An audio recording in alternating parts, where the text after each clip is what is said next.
Hello, welcome to my channel. இன்றைக்கி நம்ம என்ன பார்க்க போகிறோம்னா ரிப்பன் பக்கோடா தான். ஈவினிங் ஸ்நாக்ஸாக குழந்தைங்களுக்கு ரிப்பன் பக்கோடா ஈஸியாக வீட்டிலே செஞ்சு கொடுக்கலாம் வாங்க. அதுக்கு ஒரு கப் அளவுக்கு அரிசி மாவு எடுத்திருக்கேன். அதில் 1/4 கப் அளவுக்கு பொட்டுக்கடலை மாவு, அதுக்கு தேவையான அளவு உப்பு சேர்த்துக்கிறேன், கொஞ்சம் மிளகாத்தூள், அப்புறம் ஓமம் இருந்தால் ஓமம் சேர்த்துக்கோங்க, இல்லைன்னா ஜீரகம் சேர்த்துக்கோங்க. கையில் இது போல் நல்லா நசுக்கி விட்டுட்டு சேர்த்துக்கோங்க.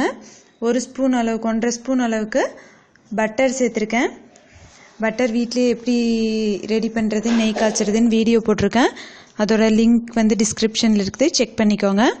நல்லா ஒரு தடவை ட்ரையாக பிசைஞ்சு வச்சுட்டு அடுத்தது சுடு தண்ணி கொஞ்சம் வெகுன்னு இருக்கிற மாதிரி ஊற்றி பிணைஞ்சிக்கோங்க.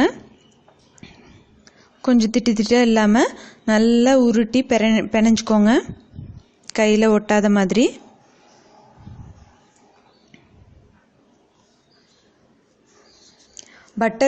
பட்டர் இல்லைன்னா நீங்கள் எண்ணெய் கூட கொஞ்சம் ஒரு 1/2 கரண்டி ஆட்டை காய்ச்சி சூடாக ஊற்றிக்கலாம், மொறுமொறுப்பாக வரும். அதுக்காக தான். இப்போ நல்லா உருண்டை பிடிச்சி இது பண்ணியாச்சு. இப்போது இந்த முறுக்கு குழலில் போட்டு நம்மளுக்கு என்ன அச்சு தேவையோ அது போட்டுக்கலாம். நான் இன்றைக்கி சீவல் அச்சு தான் போட்டிருக்கேன். எண்ணெய் நல்லா காஞ்சந்தியும் போட்டு பொரிச்சு எடுத்துக்கலாம்.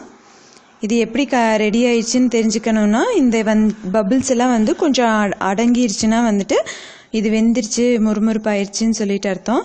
அவ்வளோதான், பொரிச்சு எடுத்தாச்சு. நீங்களும் உங்கள் குழந்தைங்களுக்கு வீட்டிலே செஞ்சு கொடுங்க.